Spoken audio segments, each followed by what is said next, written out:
Good evening and welcome to the third session of the Scarlet Women Project. Tonight's session is with wonderful guest Stephen Pope, and we will be looking at the title of the session is Lost in Translation, an examination of the feminine divine in the revelations of St. John. However, we'll be widening this out to look at aspects of the feminine hidden within biblical texts. The wider program is Feminine Archetypes and Imaging Across Faith and Time. The project has begun as an exploration of Scarlet Woman icon and is convened by Manon, Hedenborg, White and myself. It started with questions about what the Scarlet Woman represents in the 21st century and the influence of Crowley and his Scarlet Woman, notably Leah Hersig and Marjorie Cameron, have had in 20th and 21st century popular art and culture. It also embraces the power dynamics of the Scarlet Woman and embodying her pariah aspects, her lust for life, and her contrast to the passive, pure, positive feminine personifications we're often presented with in biblical terms. She is also a figure otherwise most religiously considered in terms of the revelations of St. John, but takes many forms over time. To introduce Stephen, he's a theologian, poet, Kabbalist, and radical Hebrew scholar. He's also an independent researcher and mystic and poet. Stephen lives with his wife, Eleanor O'Hanlon, also a writer and environmental activist in the south of France, and travels widely when COVID permits. His work is a radical reinterpretation of key biblical and Hebrew texts. His translations explore key texts using not only classical Hebrew methodology, but via direct meditation with and on letters, the Hebrew letters, alphabetic letters, much as Fortune, Regardie, and Norwicki have also taught. His teaching emerges out of a British Kabbalistic and Western Hermetic magical tradition, but is now concentrated on the alphabetic text and relationship with them. He considers the biblical text to be instructive, but also meditative, each letter, each verse, bringing its own meaning, context, and ritual uses to be contemplated, meditated upon, and ultimately dialogued with. I'm just going to read a little bit of text that goes to the background. This is Athol Bloomer writing on bricolage and mystical erotic midrash approach to scripture as an incarnational hermeneutic. And he writes, some of the great Jewish and Catholic mystical writers use a form of what we can call bricolage in their reflections on mystical understanding of scripture. In this essay, I will discuss brief extracts from the writings of Simon ben Yoshi, Rebbe Nachman of Breslov, and St. John of the Cross, as well as St. Lawrence of Brindisi, in the context of a Levinasian paradigm of encounter or rendezvous and enigma in regards to interpretation of scripture. This approach I see as being an incarnational hermeneutic approach that would represent more mystical and Hasidic traditions within Judaism and the incarnational focus in Christianity as found in John's Gospel, in Eastern Christian mysticism, and in the Franciscan theology. It can also be described as a form of mystical eroticism. And he's writing there as part of an essay, but I think Stephen's work fits perfectly into the tradition of examining and finding deeper and more profound meanings in what we've taken as standard texts. Today's work I'll hand over to Stephen in a second and make him host, but it's Stephen's way of working is very particular, and obviously many of us don't have a knowledge of ancient Greek or ancient Hebrew, so I will let him direct us through most of the lecture, and I can't wait. So thank you, Stephen, for being with us and giving us your time. Thank you. I will now make you host. Thank you. There you go. I think you're host now, and I will mute myself. Yeah, okay. So we'll start by looking at some text. So in the preliminary discussions we had, you asked me about, the text that I look at. Okay, this is first 5 verses of John's Gospel. Now, Greek is like a left brain script, really. It's from left to right, whereas Hebrew is right to left, so it's more to do with the right mind. So this is in the beginning the Logos was with God, and the Logos is divine. So Greek is, for me personally, it's more superficial. So what I do when I'm looking at these texts is I go from the Greek and then I look at the original Hebrew. So the word logos, which you can see here, hoi logos, translates a Hebrew word which is debarim, which means really, has many meanings, but it really means that we're able to cognate life in frames of what we call time and space. So we're able to see sequential patterns. Logos means many things, but it's essentially the divine essence of all life, which becomes flesh, which becomes the physical universe.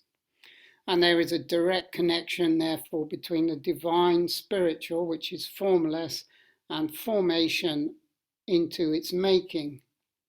So the text really is reflecting on us looking from within Yetzirah and Asiya into the spiritual divine realms within us. So everything that's depicted is within you, because humanity is seen as a microcosm of the macrocosm. Okay, so we're looking into the formless essence of all things as they become the world of dream, which is Yetziratic, and physical things that we can touch. So they're implied in this, and this is true of the Genesis text, is that the divine and spirit, the divine essence and the spiritual dynamic become the physical universe and are the physical universe, is the physical universe. The physical universe cannot contain the divine, which is why all formation is in perpetual change and perpetual movement. I don't know whether you want to ask me anything from at this point, from the text point of view.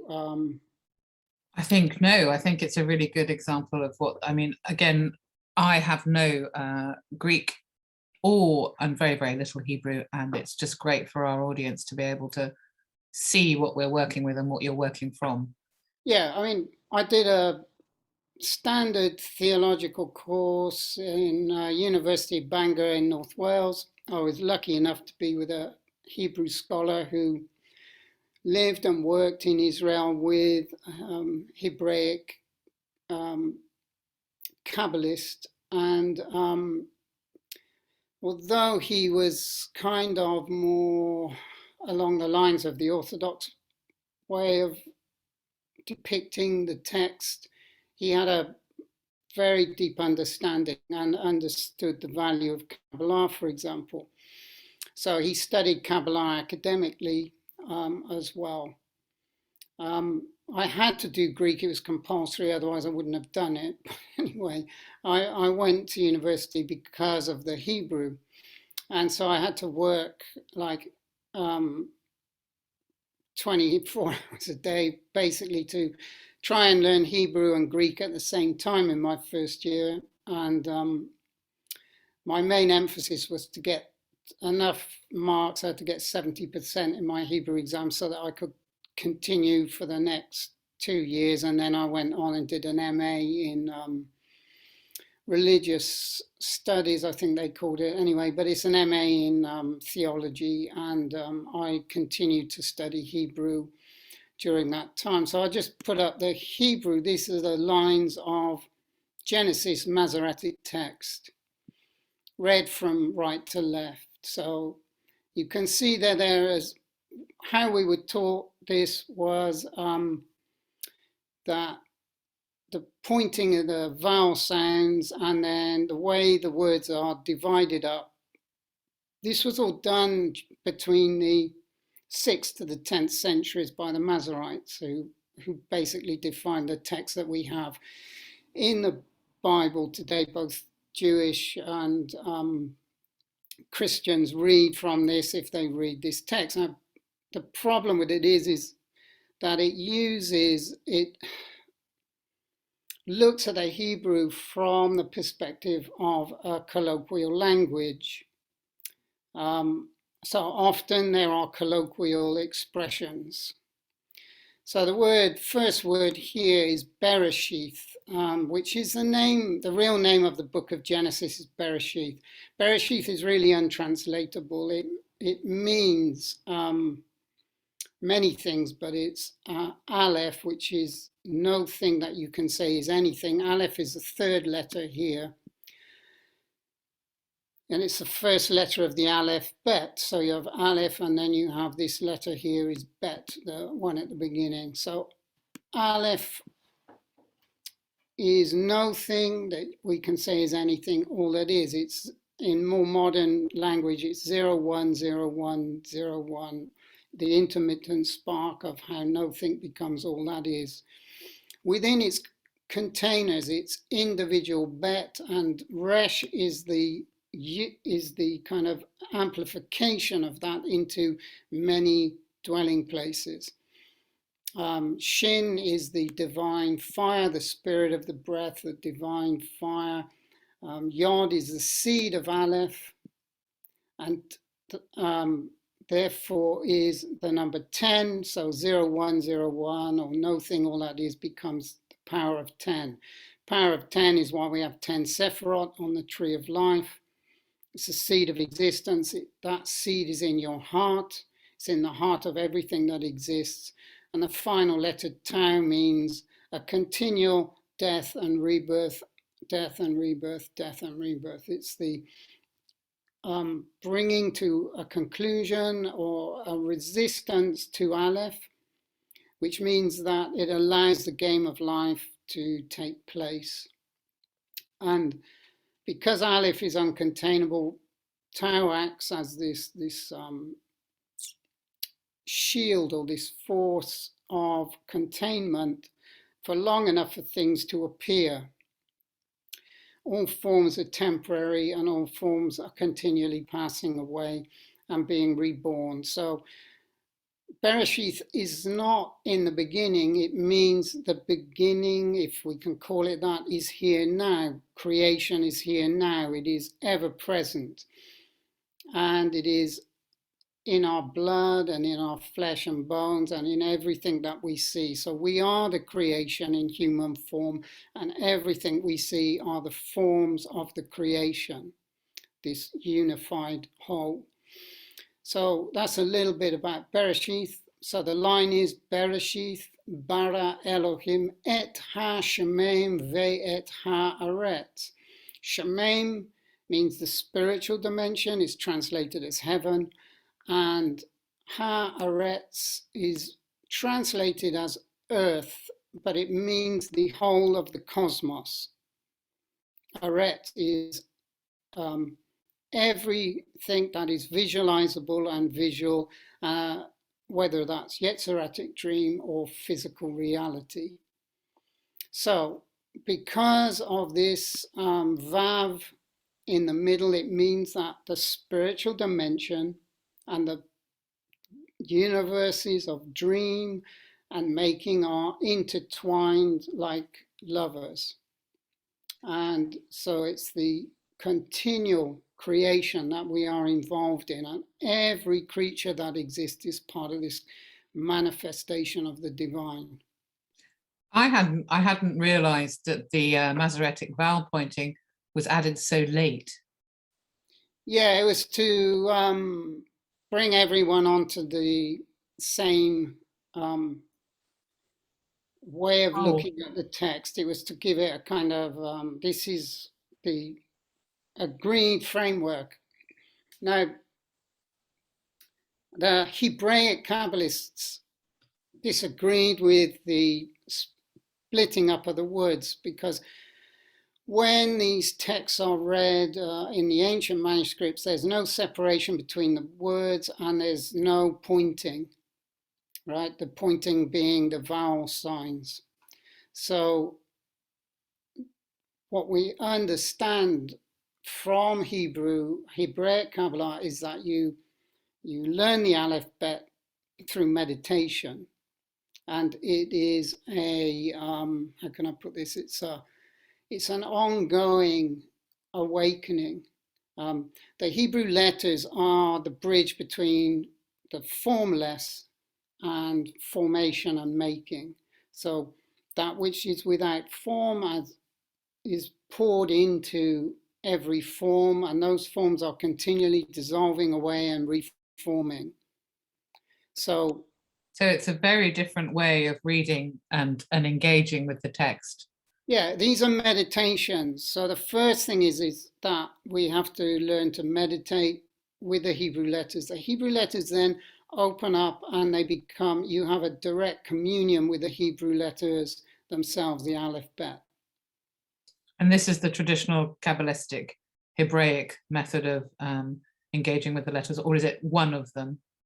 Well, it's the main one. It's often not used by a lot of Kabbalists, but it is, if you're from the Hebraic Kabbalistic point of view, you form your relationship with the divine through the Aleph Bet, because the Aleph Bet are manifestations of the divine. They are the essences of formless spirit, which is universal, which contains the Yetziratic and the Asiatic worlds or universes. So it's a complete transformation.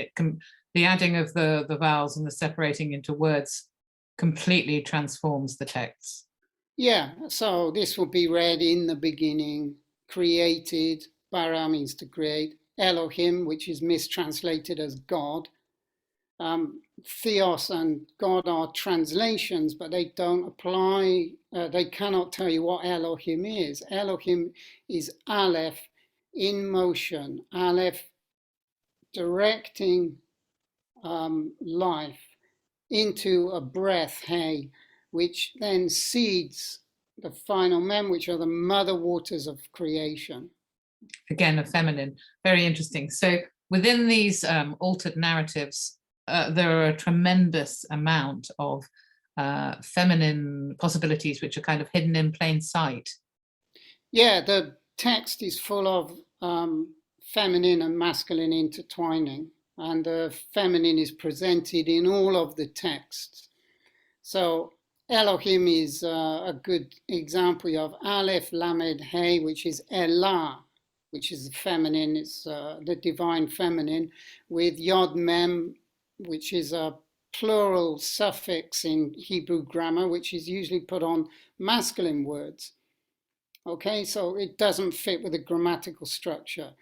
And because there is no grammar to Elohim, Elohim is the divine becoming the appearance of things, all things, everything. We live inside the body of Elohim, and we are participating in that creation. And from that come Et. Et in Hebrew means the infinite potential, Aleph Tau, the infinite potential of Ha Shemaim, the heavenly universe, the spiritual universe. Ve Et Haaretz, the infinite potential of all formation and making. And the Earth is a part of this. Planet Earth is a part of this. It's the divine child in some people's translation is creation itself. The only begotten is creation. And so which texts have you been focusing on and concentrating on working with? Well, most of the Torah, the Song of Songs. Song of Songs is one of the most important Kabbalistic texts ever written. It is, I'll stop sharing this now so that come back on screen. Yeah, so Song of Songs is one of the most important Kabbalistic texts ever written. It's written, it's the feminine mysteries that are how to really embody and become alive as the divine spiritual essence and creativity of life in human form. It's therefore very sensual, it's very erotic, and it is, because Eros is really to fully engage with life in form and to bring the divine spiritual awareness into the physical senses and to be alive to the best of our ability as we touch, as we taste, as we smell, the sense of life, and as we go around our daily life. It's really to be fully engaged with the landscape and all of the creatures of creation, and to live in awe of creation. And from a feminine perspective. I know your translation of the word Solomon is very different, for example. Yeah, if we can go to the Song of Songs, if you just very briefly. Sorry, I've just got to put it up on the screen so so that I can share it. Okay.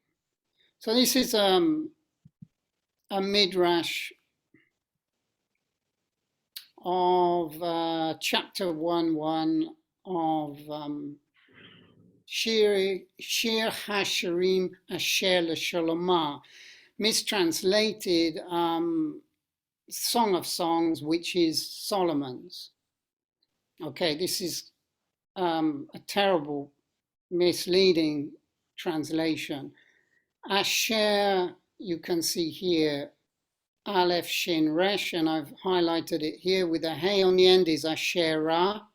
So what Asherah is the proto-Semitic divine feminine, who is the tree of life, who is the menorah, represented by the menorah, who gives birth to the alphabet.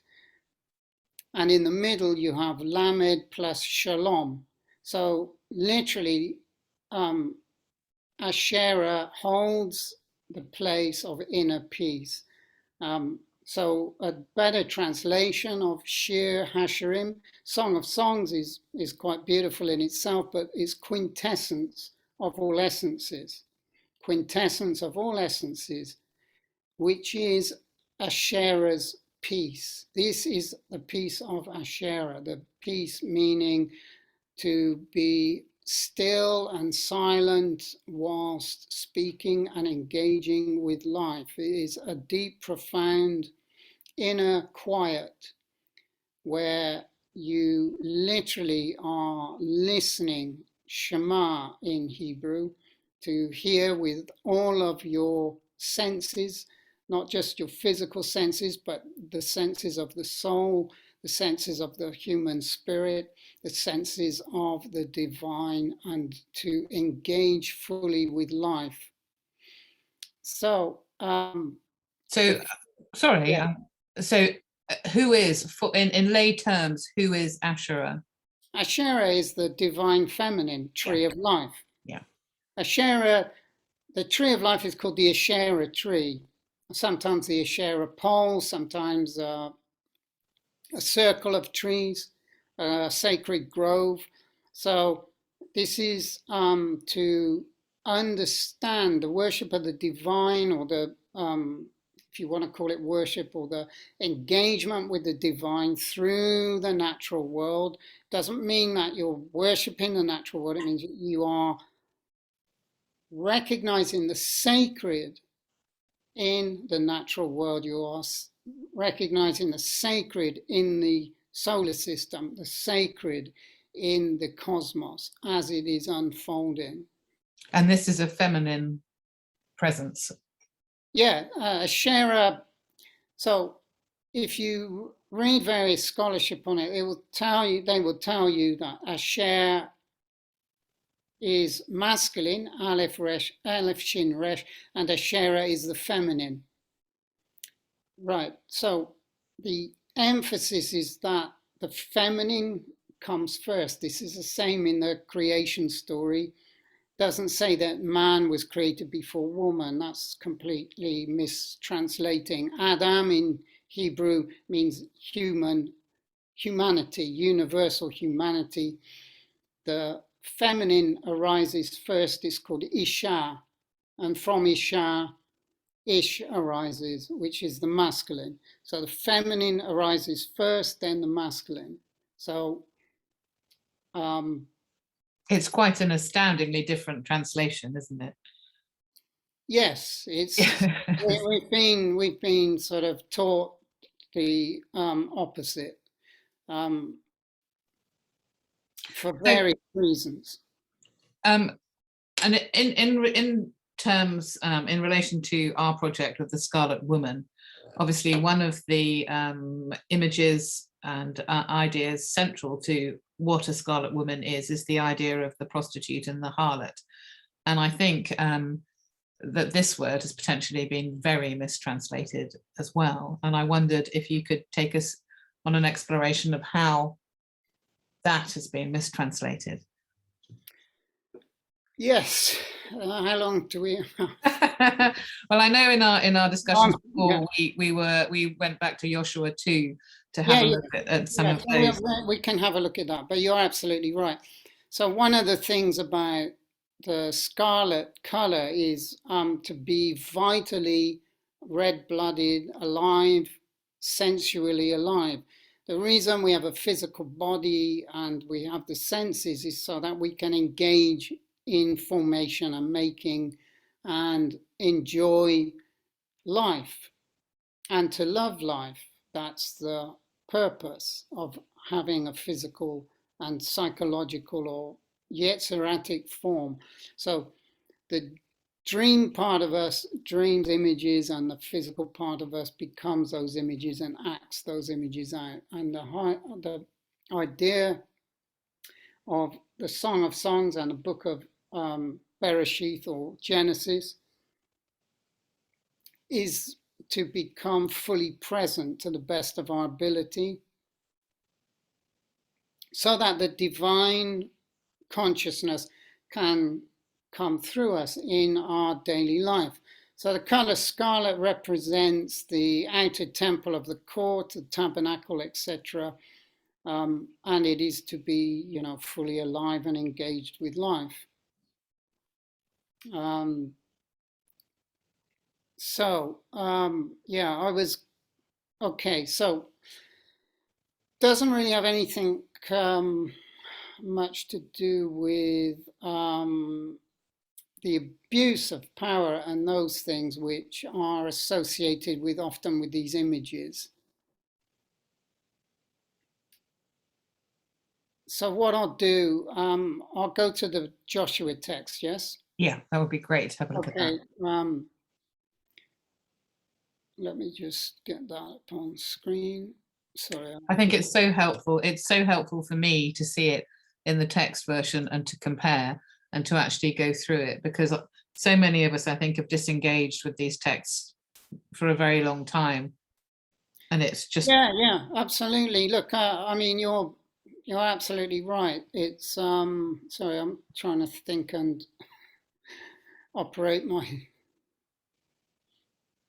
So what you've said is really important. One of the things that these patriarchal misinterpretations, and I'm using this word patriarchal as authoritarian abuse of power.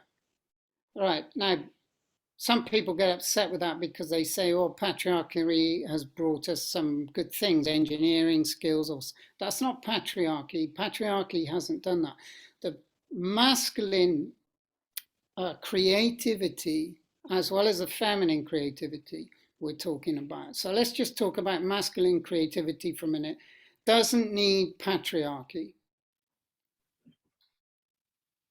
It doesn't need authoritarianism. It doesn't need war. It doesn't need militarization. It doesn't need any of these things to be creative. In fact, all those things are detrimental to a healthy masculine. So when I'm using the word patriarchy, I'm using it in a particular way, and it's about abuse of power and control. Power and control, and separation and segregation and all those things. Okay, so you can see the Joshua text. Yep. Yeah. Okay, so this mistranslation, Joshua, son of Nun. Okay, this is, again, a good point. People don't like the book of Joshua because they see it as about military conquest, and they see it as Joshua is this kind of general, divinely appointed general who basically carries out genocide, etc. And that is complete adulteration of the Hebrew text. Okay. So this is the second chapter, verse 1. Joshua, the son of Nun, sent 2 men secretly from Shittim as spies, saying, "Go and view the land, especially Jericho." And they went and came into the house of a harlot or prostitute whose name was Rahab, and they lodged there. This is a typical mistranslation.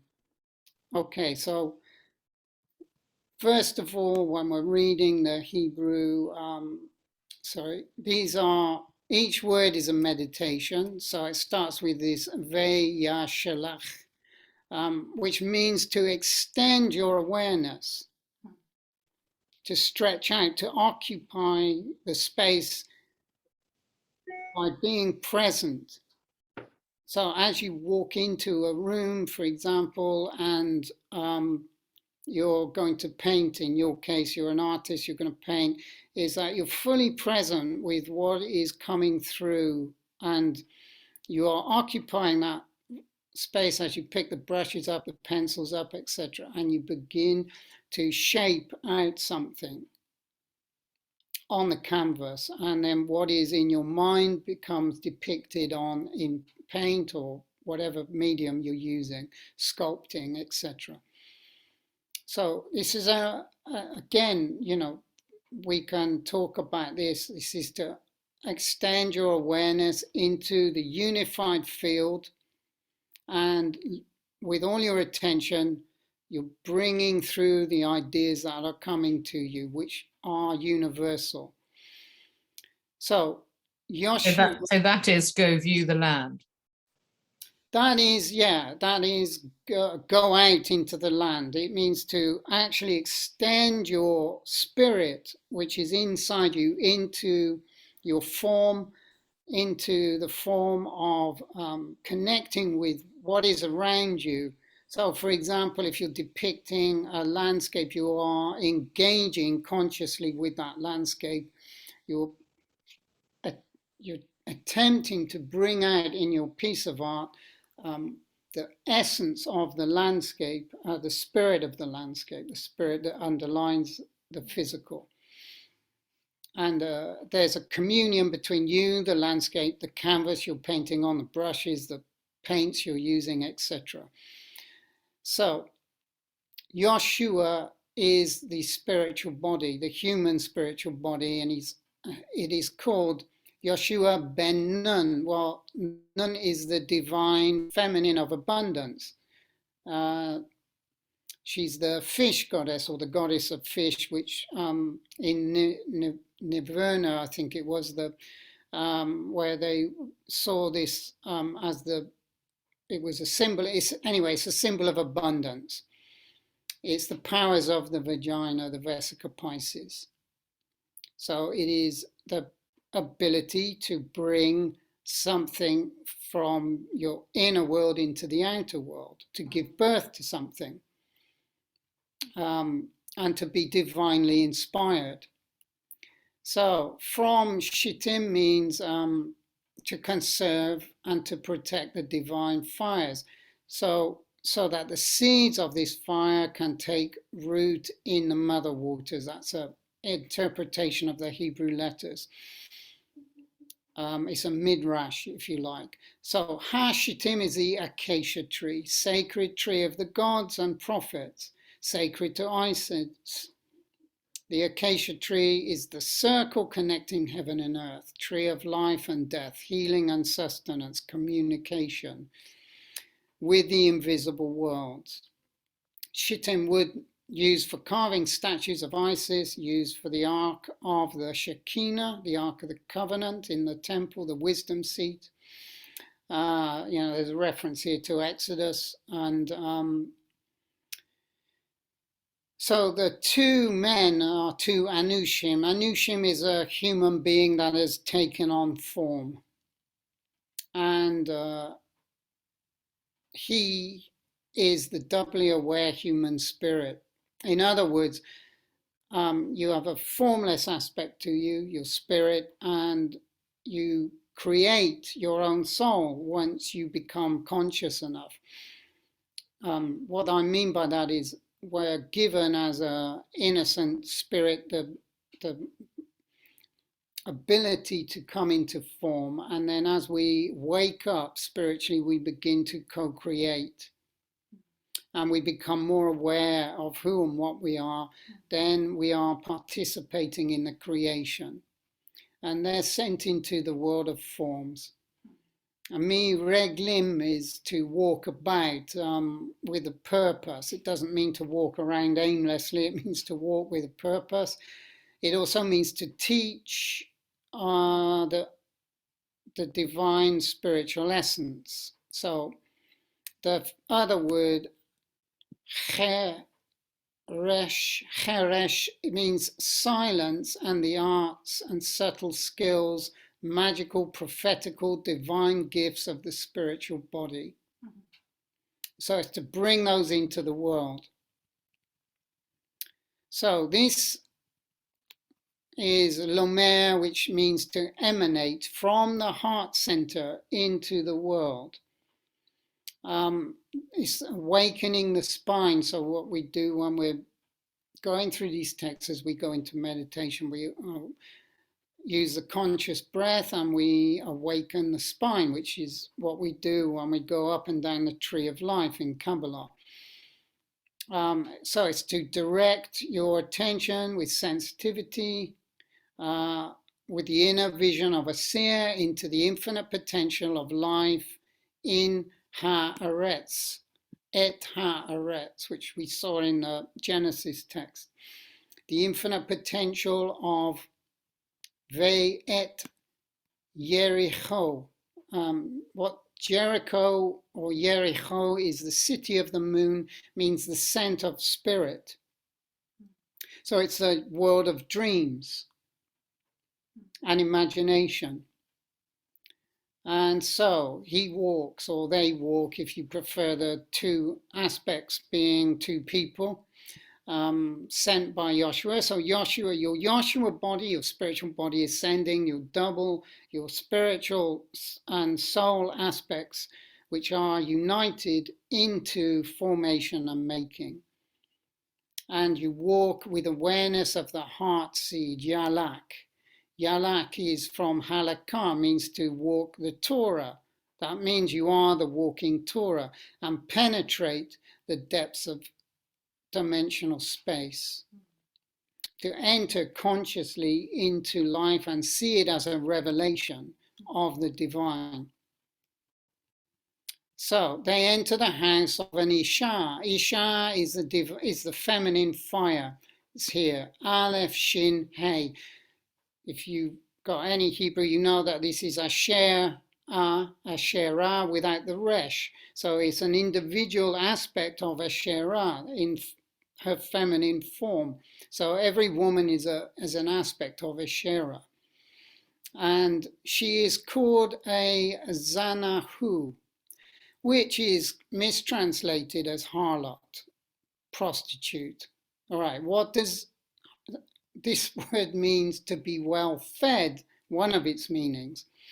Right, so it means you are vitally alive, you are sensually alive, you are sexually alive. And sexuality and creativity are the two aspects of the same thing. So your creativity is your sexuality is your creativity. So Xanahu means to be sexually, sensually, creatively awakened, to have knowledge of awareness of life taking flight.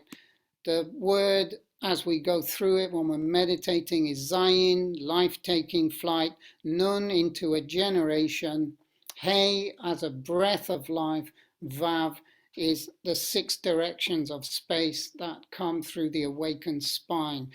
That means that you are in a biosphere of where you are standing as an axis of consciousness, connecting heaven and earth, connecting the divine and the spiritual with Yetzirah and Asiya.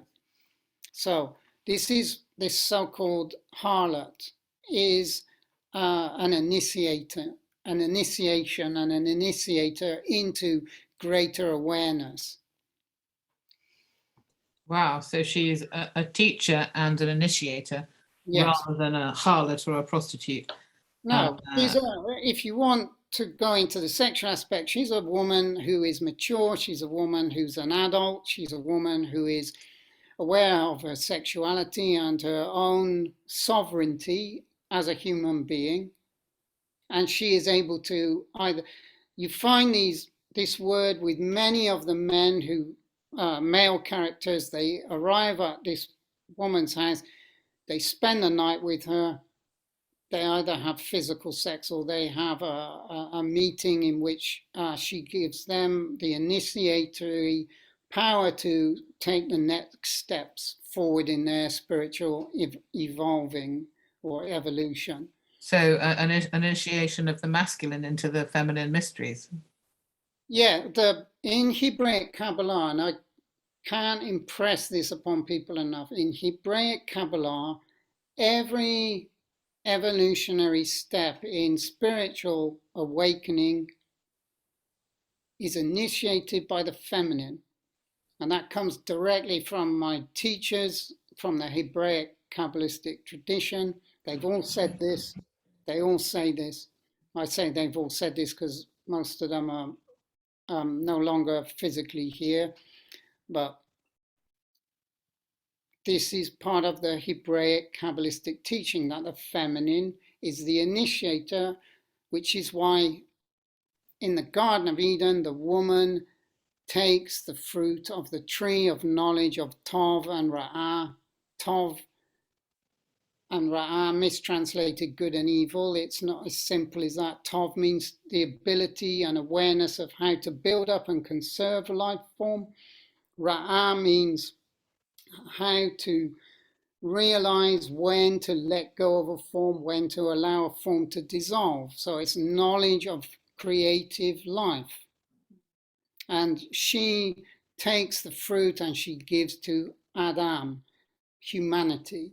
So she initiates the first steps of becoming involved with the Asherah mysteries, because it's the tree of knowledge of good and evil, which in Kabbalah is universally seen as Briatic tree, and behind this is the tree of life, is what it says in the text, underneath and within it, etc. So the woman is called Rahab, which means to be spacious, broad and wide, a deep round cup, used of the sea in the book of Job. So in the book of Job, when he's in the talking about, the text is talking about the sea, and of the earth in Exodus 3:8, for example. They're just two examples. Rahab, Xanahu is to penetrate and be penetrated by the great sea of stars, the fertile ocean of all life, the roundness of the deep fertile planetary being, etc., the fullness of life. So this is an initiation into participating in the creation, and in that you realize that everything is sacred, everything is part of the sacred, every creature is part of the creation. Gosh, So yes, indeed, the word harlot is very, very different when read in those terms. Well, it's a misappropriated term. It does not mean harlot or harlotry, whatever that means. It doesn't mean someone who is bad. It doesn't mean someone who is, it means the opposite. This is someone who's going to initiate you into deeper spiritual awareness. And the word for prostitute in Greek, what is the root of that? Prostatos, I think it is. Yeah, I can't remember. I think it is. Prostatos means to expose yourself or to be exposed. In other words, there are different meanings for it, and it was used in Roman, in Latin as well.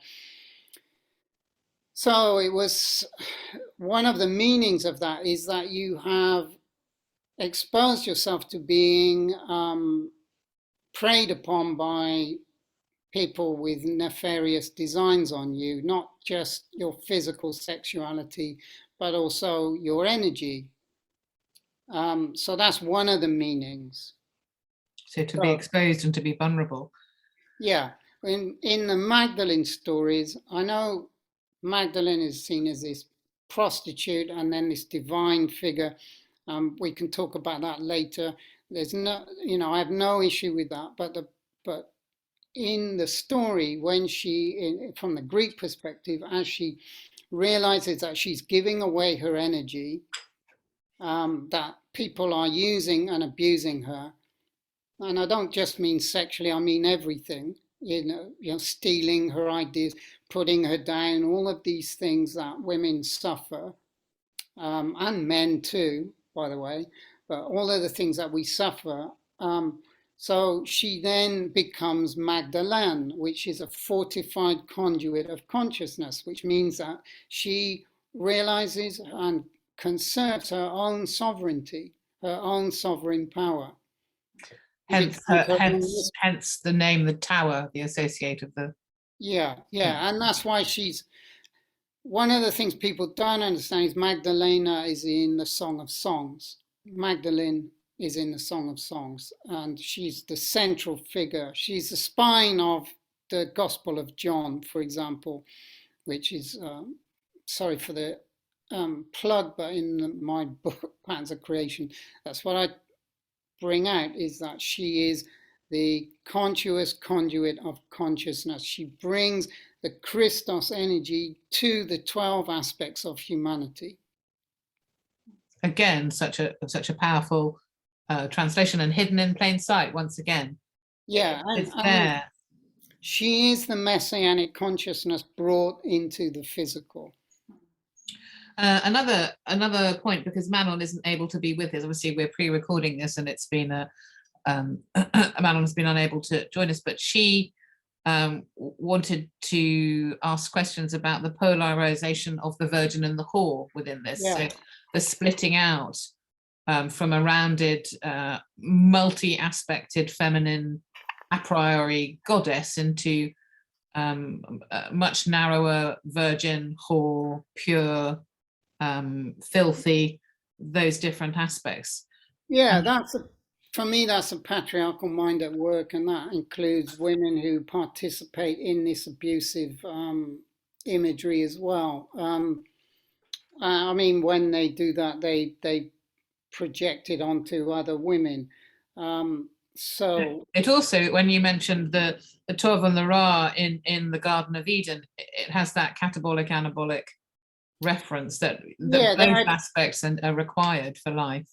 Yeah, there are a lot. I mean, this knowledge of how to conserve life and how to allow life to let go of forms when they've become redundant and not try to hang on to them, and to know what is good and what is not good. Right. So there are many aspects to this. So one of the things I wanted to pick up then, so this polarization is that you put Magdalena in this category. She's a prostitute, and then she becomes a reformed woman, and then she becomes a nun, basically, and shuts away her sexuality. That's complete nonsense. So to become Magdalena, you are fully engaged with your creative sexuality. And you are the mistress of your sexuality and your own body, etc. You're not giving that energy away. And you're aware of people who are predatory on that energy. And this is for men as well, because this happens to men as well. They get abused this way.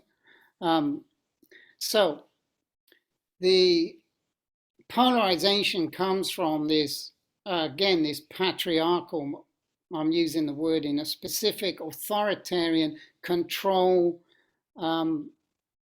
abusiveness. So to be this, well, and we've looked at this in text with you know, you and I have seen this, but the whole idea of what it means to be a pregnant virgin, to be means that your intention from divine spirit into formation and making is unbroken, it's uninterrupted, it's as pure as you can make it. So if you're painting a picture, the picture is as pure as you can get the idea onto the canvas. So direction, and again, the word direction with Aleph and Lamed come through that.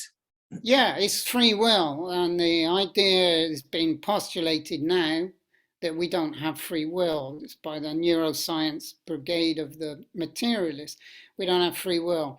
If we don't have free will, then we're just part of a control mechanism that is pushed onto everyone. So free will is important. Sovereignty, I'm talking about sovereignty. The idea that you have to somehow shut off your sexuality in order to become spiritually pure is complete nonsense. Spiritual purity comes through when your attention from your own spiritual body comes directly into formation and making in whatever form you choose. We know when we're lying, we know when we are leading people into a situation where they give us, when we're going to steal from them something, and we shut that part of us away. That is the adultery, right? It's also, it's fascinating, again, my mind, sorry to jump about so much, is leaping back to the iconography of the Scarlet woman in Revelations, and the idea that everything bad, negative, abominable, filthy, sexual, even if it has a political allegory or many other meanings, is overlaid onto the feminine as well. So you have, not only do you have the feminine hidden within the text, but when it's brought into life and focused on, it's so often in these polarized examples of evil and pure, the two things.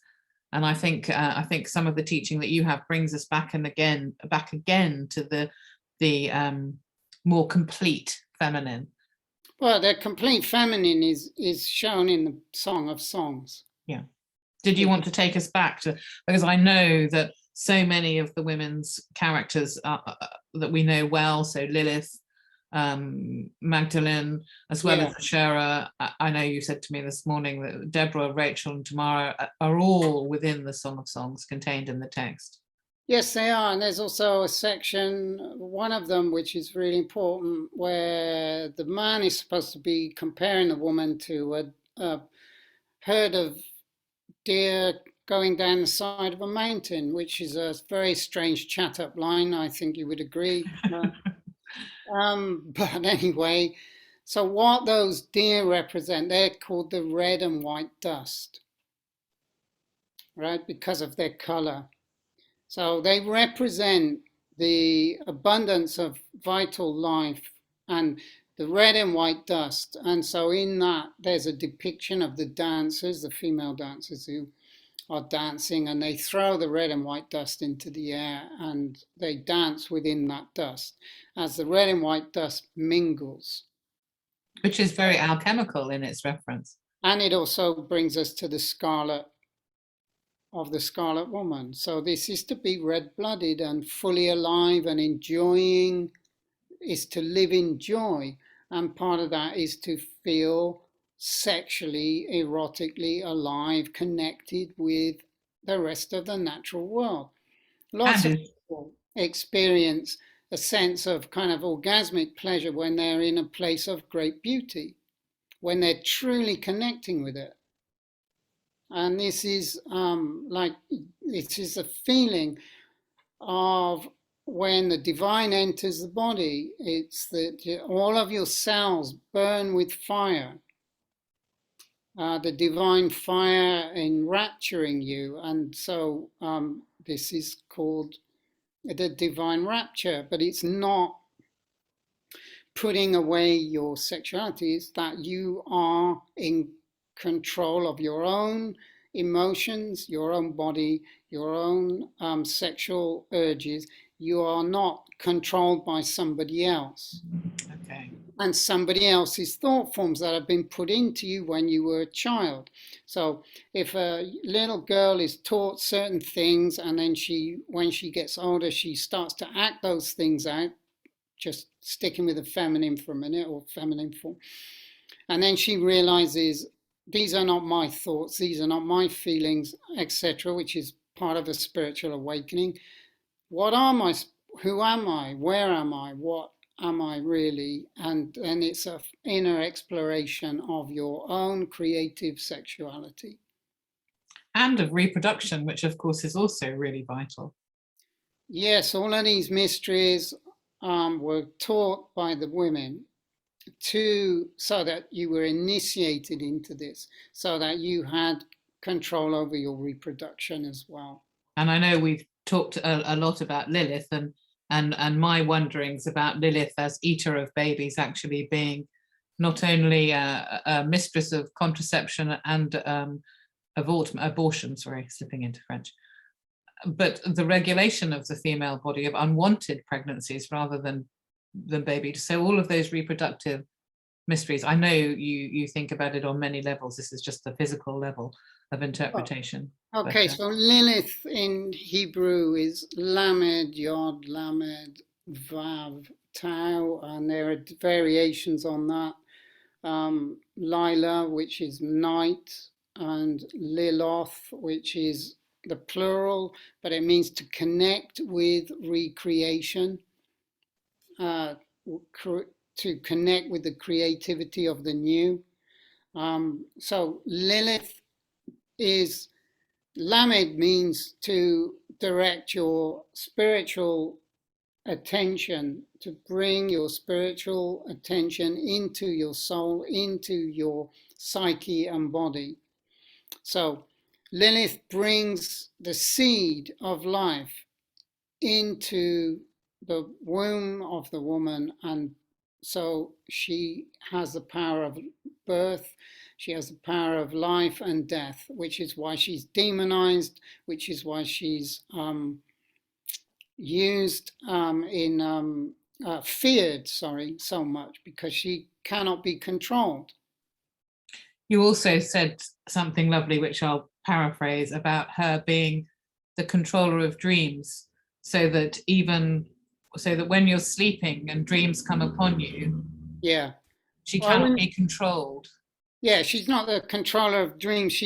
Her world is the night that we go into. So we go to sleep at night, we enter Lilith's world. And it's only by the grace of the divine that we wake up in the morning, and she's part of that divine energy. She brings the seed of life into the physical realm. And she also has the power to take away life. When we go into sleep at night, there is never any guarantee we'll wake up the next day. And that is why she's uncontrollable. And to try and think that we can control life is infantile and often dangerous. And it's done by people who want power and control over others, including other life forms, who carry out awful experiments on animals, all kinds of things. And then we demonize an aspect of the goddess, which brings life into form and also dissolves form. So there, I could speak all day about Lilith, because it's probably one of the most misrepresented.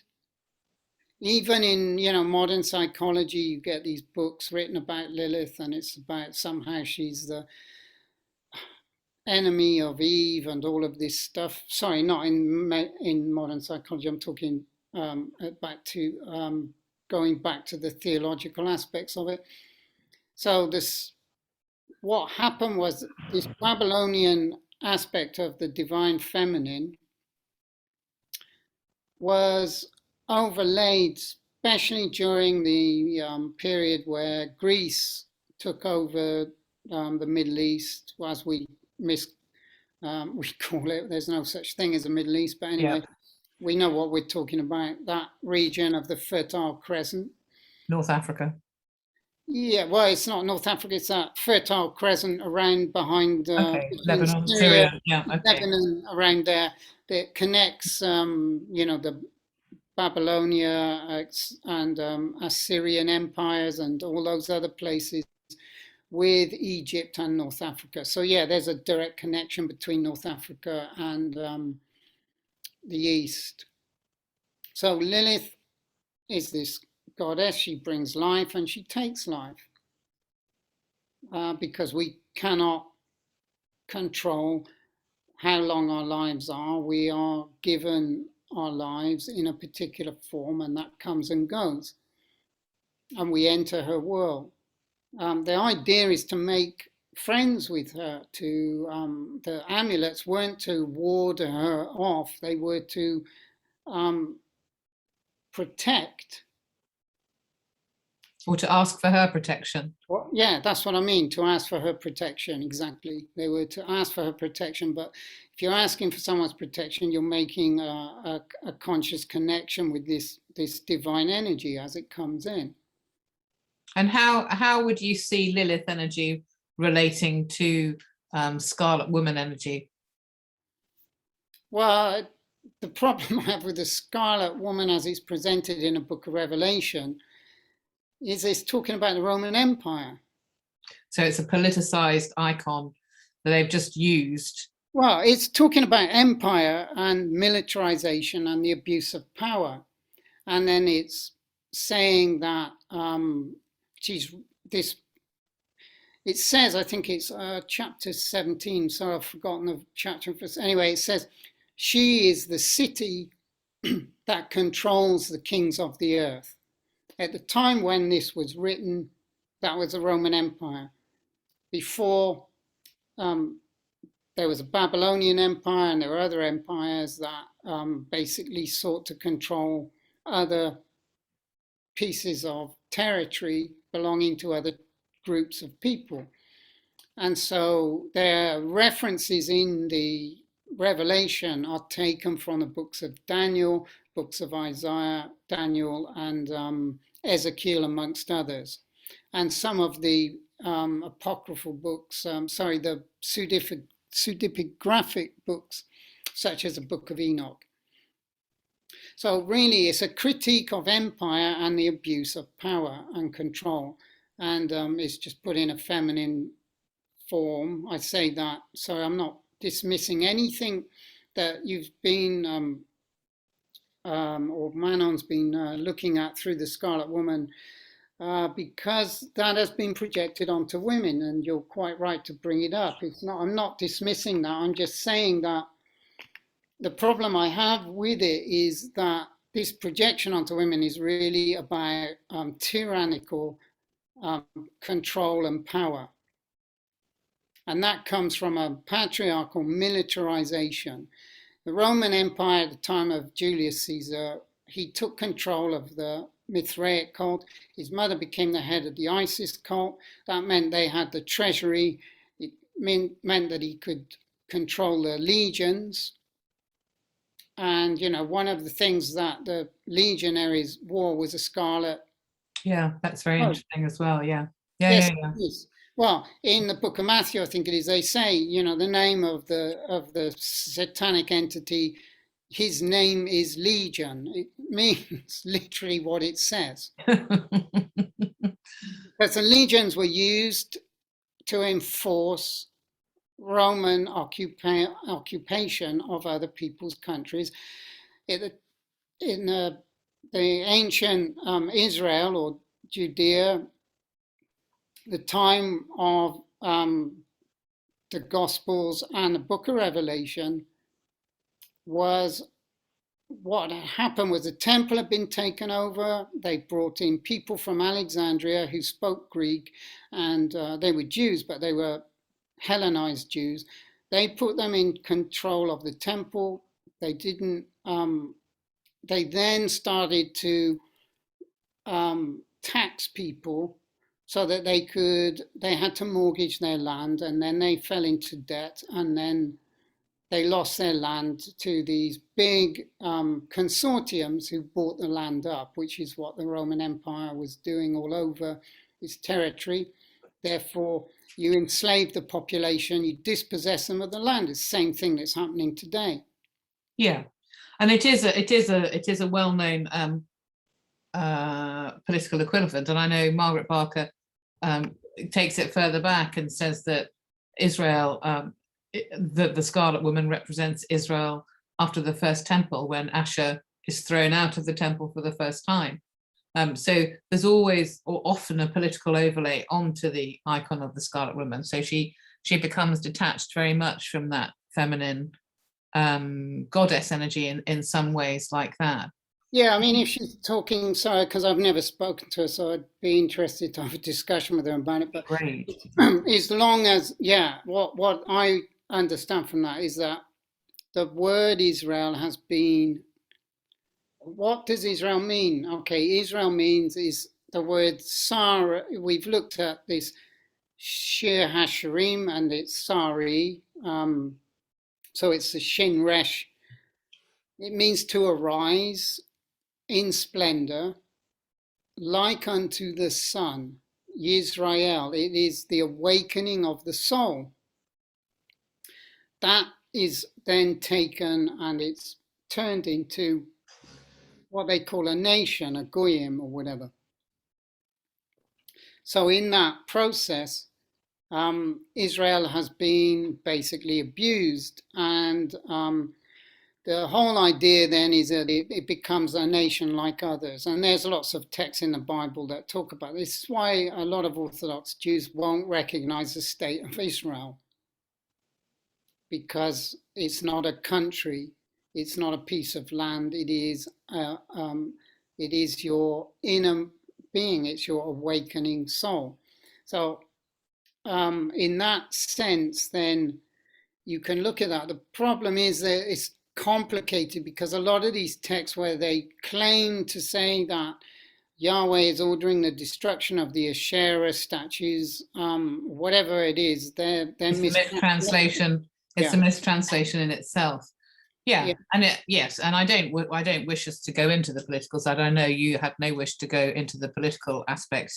There is a political aspect to it because people, when they abuse spiritual power, when they close, look, what we have is someone comes along and they break the connection between the spirit and the soul and the mind and body in a people. They destroy that in order to take over whatever they have and to appropriate it to themselves and to enslave the people. And I think that's the point where it becomes fascinating that every time within these texts, it's the female that is used as the image. So Eve for sin, Lilith, Scarlet. It's that negative. I mean, not always, but there's such a lot of negative overlay and that polarization. Yeah, all of these things are overlaid onto women. Yes, that's right. I wouldn't dispute that. Well, it's the pariah aspect that she so often gets. Yeah. I mean, the whole thing that Lilith and Eve are enemies is complete nonsense. It's not there in the Hebrew text. These are, again, later editions. I think it was Joshua ben Sira, I think his name was, who was writing in the Second Temple period. He was the one who said that he wrote the whole thing about Adam complaining to God that that Lilith, his wife, wouldn't lie beneath him. She insisted on sitting on top. So he sounds like a really boring, unadventurous guy to me. But anyway, so God gets rid of Lilith and gives him Eve, who will, basically do as she's told.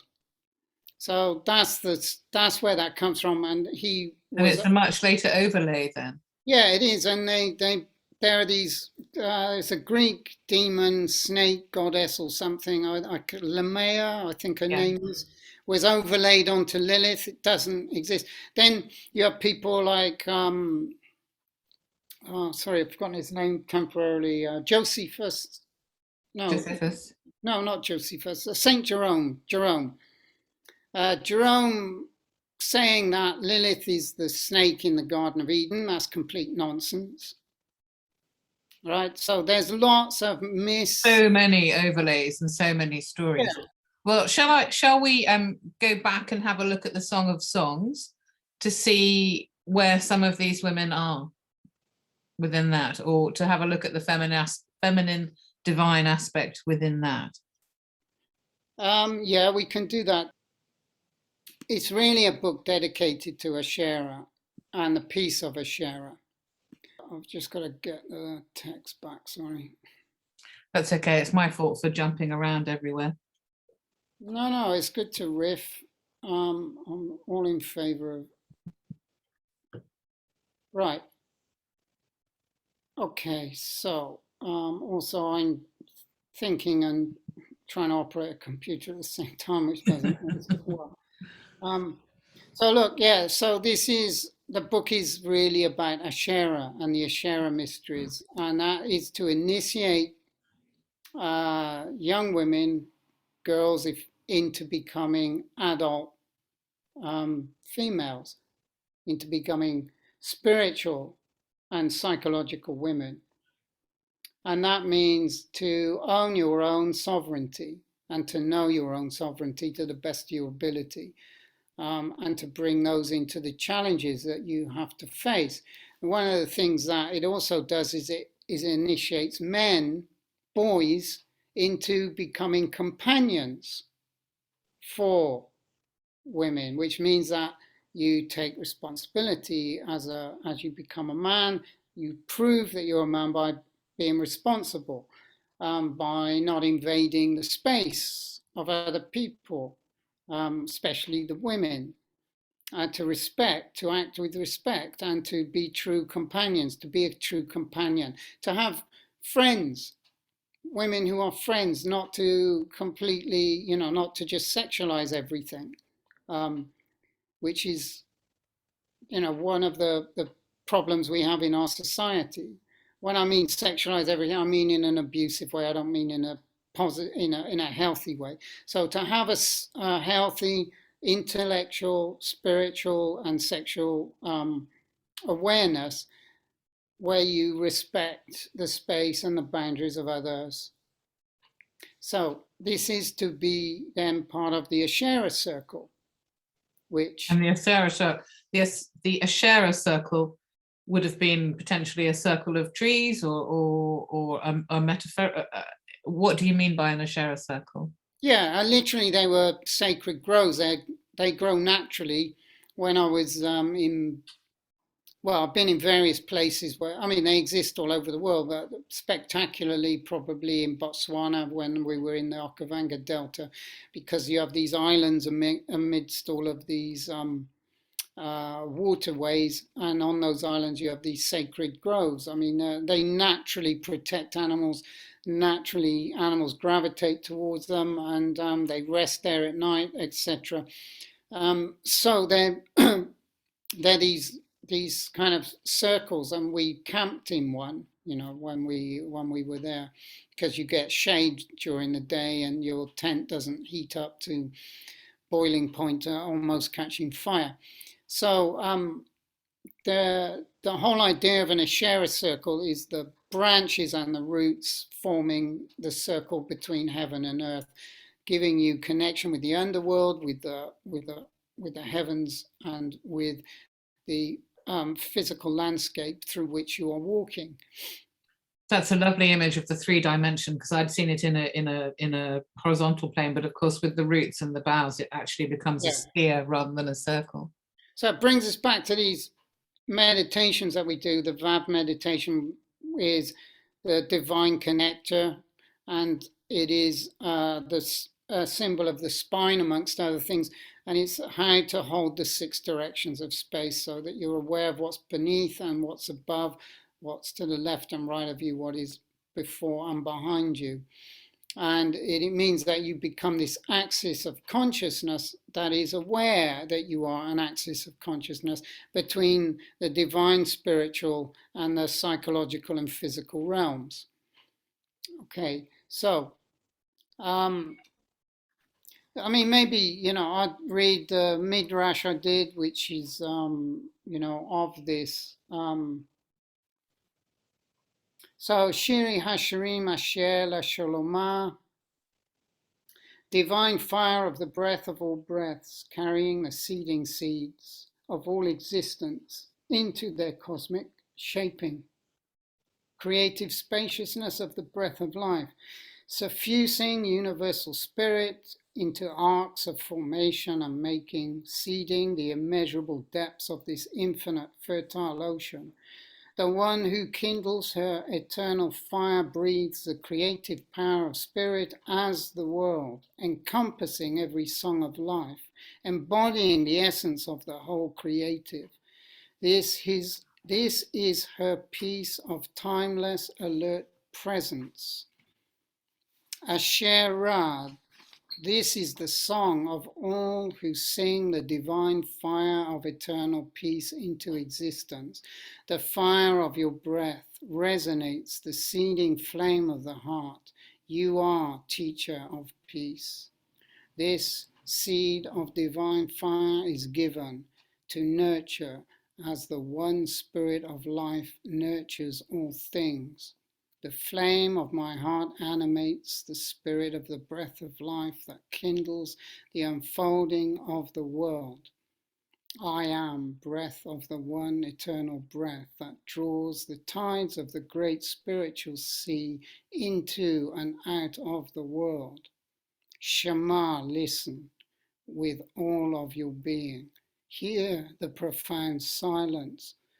Through your alert presence, from the depths of your inner eye, the peace of Asherah, Asherah La Sholomah, unfathomable essence of every movement, silent source of all vibrant creative song, who gives her offering of eternal peace as this moment now.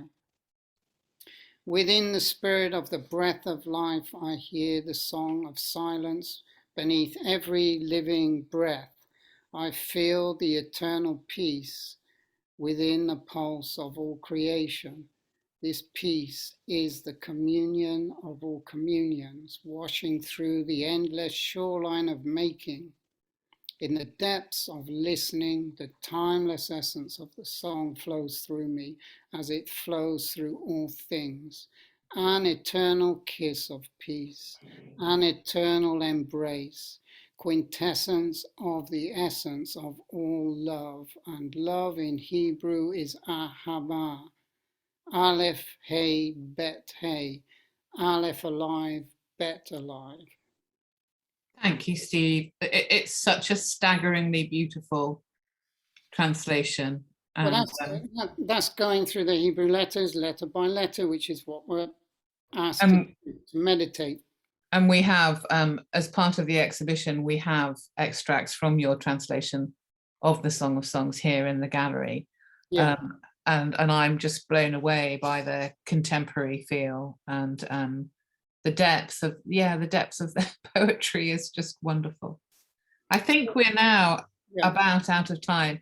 Obviously, you're going to be with us live for questions on Saturday. Yes. So we'll possibly, did you quickly want to say something about actually spending time meditating on Patmos in the cave of St. John before we go, just very briefly? Yeah. And then we'll end the recording and go to live questions. Yeah, okay. I just have to find it. Again, we have photographs of Steve's time on Patmos in the exhibition as well. Okay, I just got to find the right thing, so I'll just play some music whilst I am. Well, I'm just remembering, because obviously time is ticking by, your wonderful, your time spent in the cave and the notion of going out to greet the sun, which comes through the text in many ways and at many points. Yeah, that's right. I had it up on the screen. The screen seems to have frozen. I'll just make sure I've got the right one. Okay, yeah.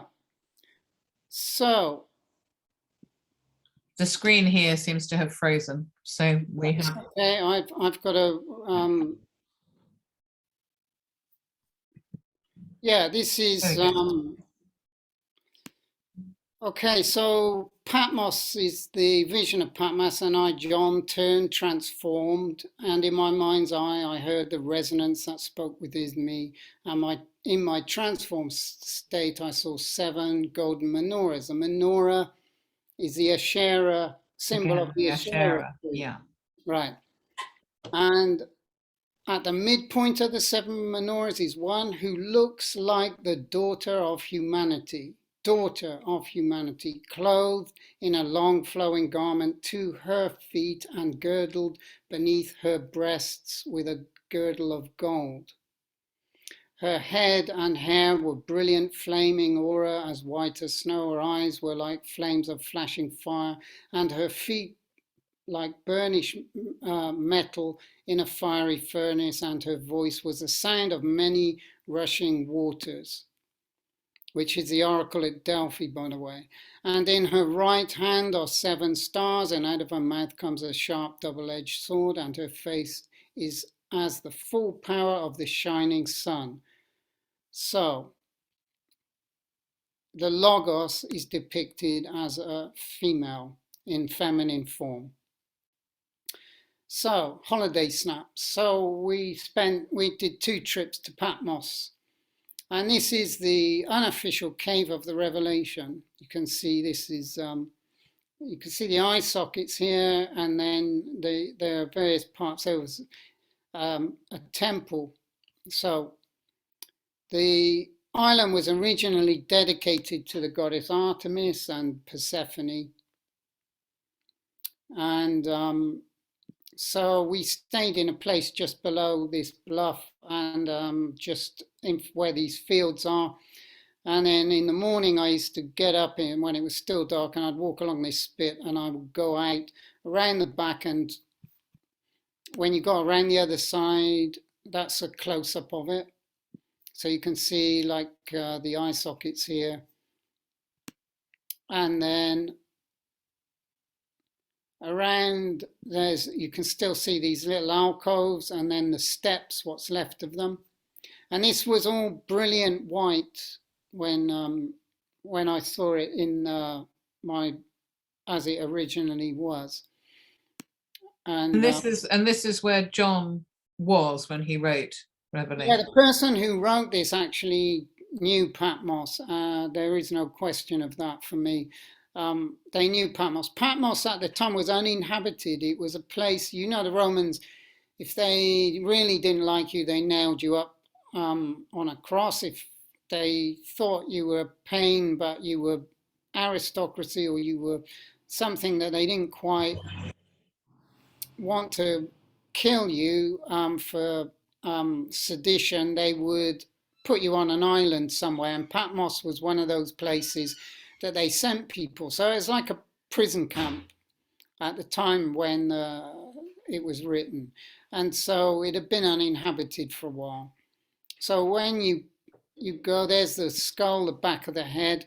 So I used to sit here in the dark in the morning, And this is back in ye old days when you had a thing called a camera with a film that you wound on. And you remember those times, ancient times past.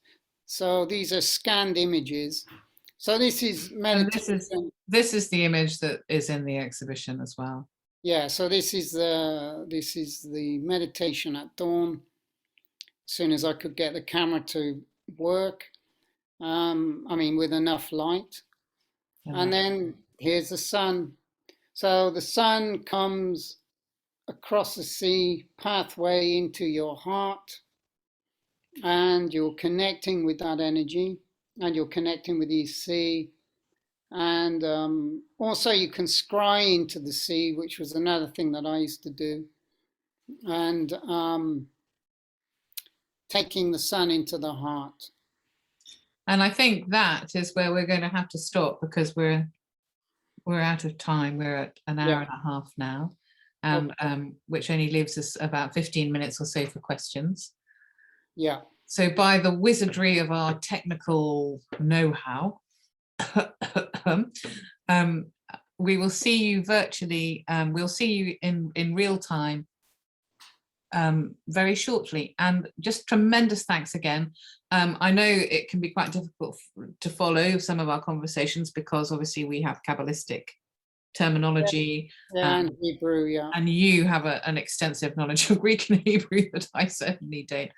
But just a huge thank you, and I hope that this is the first of several dialogues that we can have around. Thank you so much, for inviting me, and I love your project that you and Manon are doing. I think it's marvelous. Thank you. Thank you, Steve.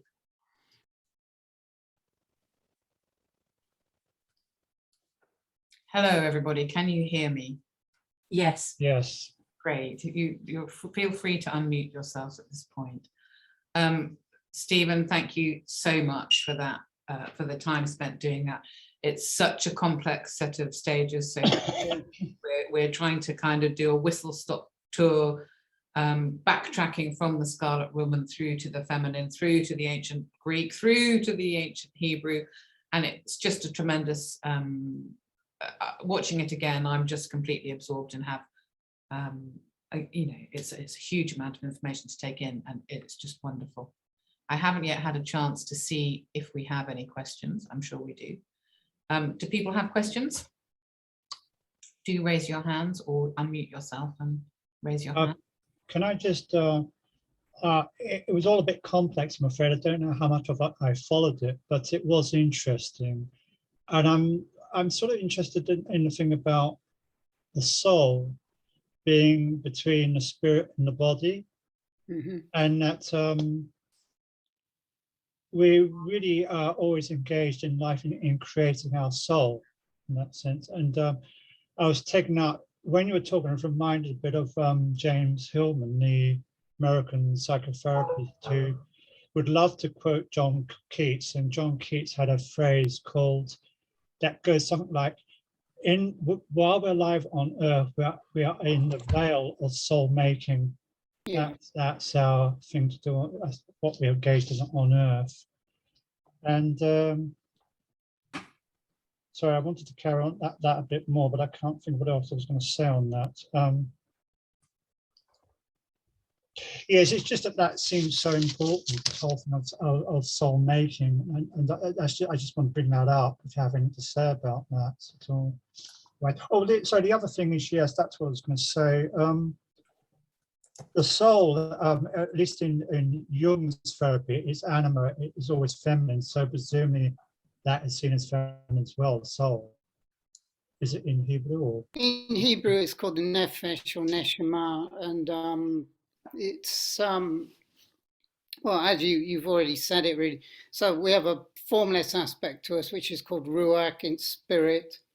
And then as we say, as the first time we come into form, we're given the tools to engage in the universe of form. And then as we awaken, spiritually speaking, we begin to manifest, learn how to manifest our own souls.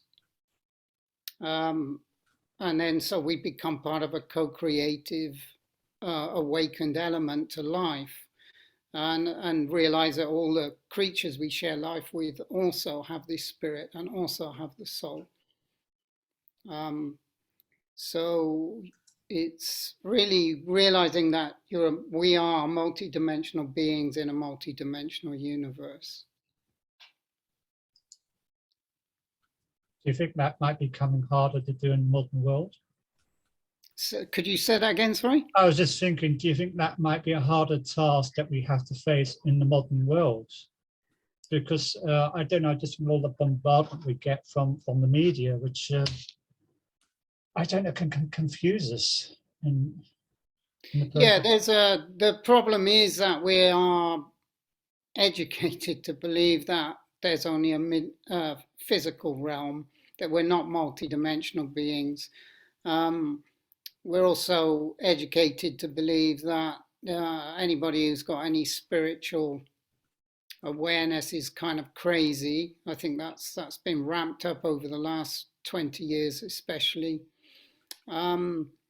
So I think quite naturally when you meet people, for me, when I, especially for example, we're lucky enough to stay with the Kalahari tribes people, and the guys took us on these tours on foot around the Okavanga. You realize, well, to them, everything is spiritual, and the physical is a manifestation of that. This is what it says in the texts of the Hebrew texts, that the Holy Spirit, or the Spirit, the Great Spirit, comes through us and manifests life, and we are participants in that. So there's with the so-called primitive people, there's a natural spirituality and a natural awareness that everything is alive. Certainly the ones that I've spent time with. Does that answer your question? We'll go some way towards it. Yeah, that's fine. I'm going to move on because we've only got a few minutes left. I'm going to go to Leo first, if that's okay, Manon, as he patiently wrote his question in the text. Hi, Leo. Hi, Stephen, thank you for your symphony of knowledge about language. And in particular, I was asking about the comment that the words were not separated in text. Yeah. And so I wondered if you could say more about how the evolution or development of text separating words. And then I wrote a bunch of dichotomies that are probably just masculine obfuscation, but wondering if the difference between orality, oral speech, and literal text. Yeah, it's interesting. Well, to be brief as possible, if you look at original Hebrew manuscripts, I mean ancient Hebrew manuscripts, or even you can find it on pottery or scratched onto rocks, or chiseled into stone, etc. The letter numbers all run into each other. Then the arbitrary sort of separating out of words was done in between the 6th and the 10th century by people called the Masoretes. And they decided also how the pronunciations went, so they put in those dots and dashes called pointing. So before that, well, even after that, the Hebraic Kabbalah is always that each letter is a meditation, and you learn how to meditate with the letters, and then you learn how to allow them to speak to you one by one, and then see the connections between them. Thank you. Manon, did you have a question? Yes, I just wanted to say thank you very much, Stephen. This was, I mean, so much to think about here, just a huge amount of Sorry. sorry? It's okay. It's Okay. Yeah, so thank you so much for that. It's just really wonderful to listen to, and thank you also so much for sharing your photos from Patmos, which I've not been able to visit, but it's on my list of places that I want to go when the pandemic kind of calms down again, as maybe it will one day. I wanted to ask, just, I've got tons of questions, but I wanted to ask just really briefly in terms of visiting Patmos and the cave and everything, and meditating there. Did that change your understanding of John's apocalypse in any way, or how did it alter your perception of the text? Yeah, it became much more visceral. I realized, I mean, I'd already done a translation, and I already knew, because a good friend of mine is a Greek scholar, classical Greek scholar, and she also knew Koine Greek, which is a New Testament Greek, but they're very much connected. So through her, I would sort of say, well, this is, the figure of the Logos, it says it has breast, is that right? And she'd say, yes, absolutely. And then, so from that, we developed, obviously, that, this was a feminine figure. So the Logos is feminine. So when I arrived, or, we found a cave, there's an Orthodox, Greek Orthodox cave of the Revelation, which is up in the mountain, but this one on the beach, this was it. This was a temple of Artemis. And so it was, for me, I used to go every night, early hours of the morning, and I'd start the meditation. Yes, sorry, I was talking to, I made a mistake. So, sorry. Yeah, so I'd go into meditation, and I would actually see the priestesses and, all of the things that I was describing. So it became visceral for me. It became an embodied experience, and very much about the awakening of the senses and the connection between spirit and the physical body. And that this is one of the problems with religion and the sort of patriarchal mind, is to cut the connection or make us feel guilty about it between our sexuality, between our sensuality, and the spirit.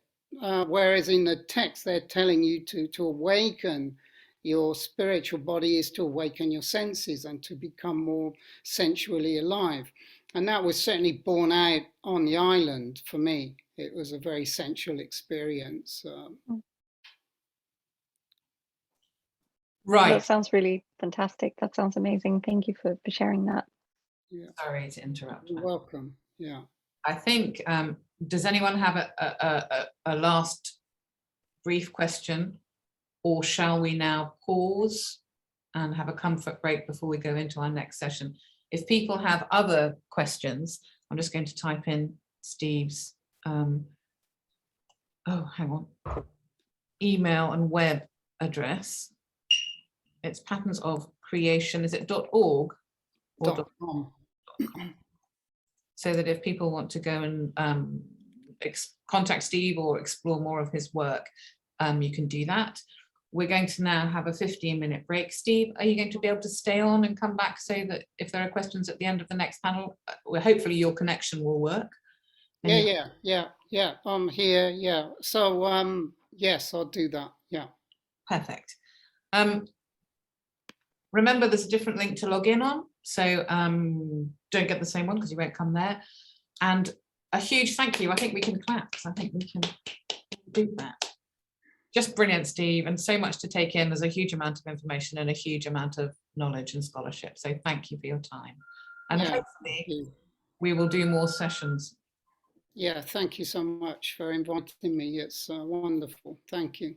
Okay, we'll see you all in 15 minutes for our next sessions of the evening. Thank you all for coming. Bye-bye. Bye.